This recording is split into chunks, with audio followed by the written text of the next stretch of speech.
Bonjour à tous, voici des nouvelles du potager. Nous sommes fin novembre. Le 28 novembre d'ailleurs, il y a deux fêtes, la Saint-Hilaire et la Saint-Jacques. Et les dictons nous disent que s'il neige à la Saint-Hilaire, il fera froid tout l'hiver. Le dicton de la Saint-Jacques, lui, nous dit que si Saint-Jacques est serein, l'hiver sera froid et chagrin. Bon, vous avez compris, dans les deux cas, qu'il fasse beau ou qu'il ne fasse pas beau, à la Saint-Jacques ou à la Saint-Hilaire, il fera froid tout l'hiver. C'est pas vraiment une surprise. Nous sommes quand même dans une saison intermédiaire. On va passer du temps dehors si on en a l'occasion, mais dedans aussi parce que nous avons rentré des plantes. C'est le cas des agrumes, les orangers, les citronniers, les kumquats. Eh bien, il faut les contrôler. Pourquoi? Parce que à l'intérieur, elles peuvent attraper ce qu'on appelle des cochenilles. Les cochenilles, ce sont des parasites.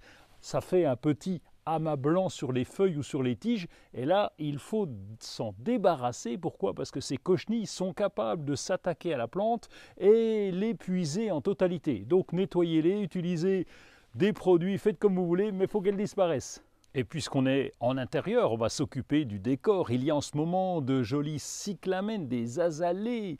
Alors ces azalées, ces cyclamènes sont cultivés dans des pots noirs en plastique, pas très jolis. On va donc les rempoter, c'est le moment. Ces deux plantes aiment bien la fraîcheur. La fraîcheur, c'est quoi? C'est environ 15 degrés. Si vous pouvez leur procurer ça, la floraison sera beaucoup plus longue. N'oubliez pas d'arroser aussi régulièrement. On est dans les plantes d'intérieur qu'il faut penser à vaporiser. Eh bien oui, en automne, on rallume le chauffage, il fait un peu chaud à l'intérieur, l'ambiance est desséchée et il faut à ces plantes tropicales de l'hygrométrie. On va donc pulvériser régulièrement avec de l'eau le dessous et le dessus des plantes, de l'eau à température ambiante, dessous les feuilles, de façon à apporter cette hygrométrie. On peut aussi utiliser une soucoupe remplie de billes d'argile, on va remplir d'eau et ça fera un petit microclimat humide autour de la plante. Si vous n'avez pas de jardin et encore moins de potager, on peut quand même avoir des légumes pendant l'hiver.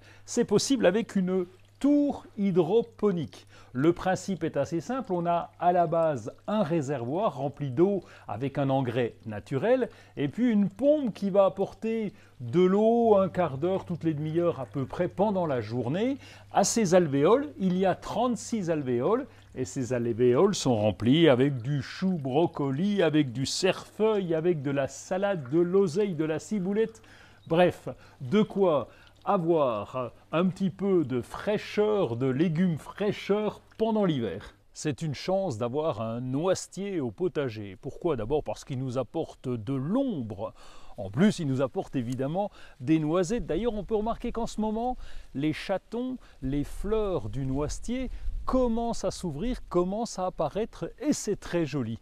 Et puis ce noisetier, l'hiver, eh bien, on va le tailler, on va plutôt le nettoyer, on va laisser les grandes branches, mais on va couper les repousses, tous les rejets, et surtout on ne va pas les jeter parce qu'ils vont nous servir.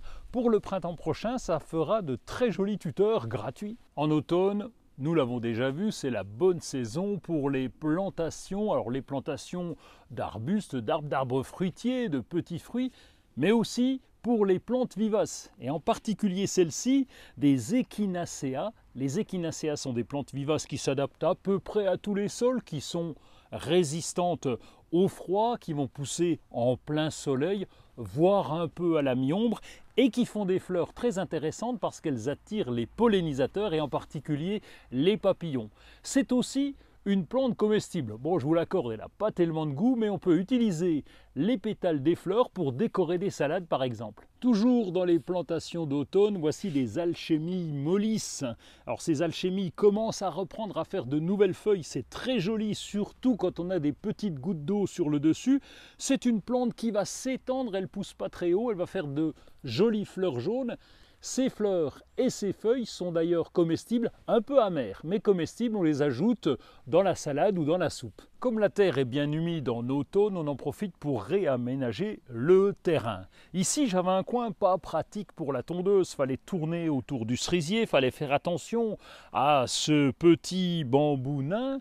Donc le mieux, c'était de découper, de décaper ce gazon, de l'enlever, de mettre des barres d'ardoise qui vont me permettre de rouler correctement avec la tondeuse. Je vais rajouter de la terre et dedans, je vais planter du géranium rosane avec une couleur bleue magnifique qui fleurit très tard. D'ailleurs, il est encore fleuri en ce moment et c'est bien sûr une vivace qui va résister à l'ombre de ce cerisier et qui poussera très bien et qui va prendre de l'ampleur. On a la chance d'avoir une arrière-saison assez belle, quelles que soient les régions. Le froid n'est pas vraiment encore arrivé. On peut donc continuer de planter les bulbes à floraison printanière comme les tulipes, les narcisses, les jonquilles. N'oubliez pas d'installer tout ça dans le potager, même dans le jardin, ça fait déjà le décor du printemps prochain. C'est sûr que dans les jours qui viennent, on va passer plus de temps à l'intérieur pour préparer les décos de Noël, le sapin de Noël.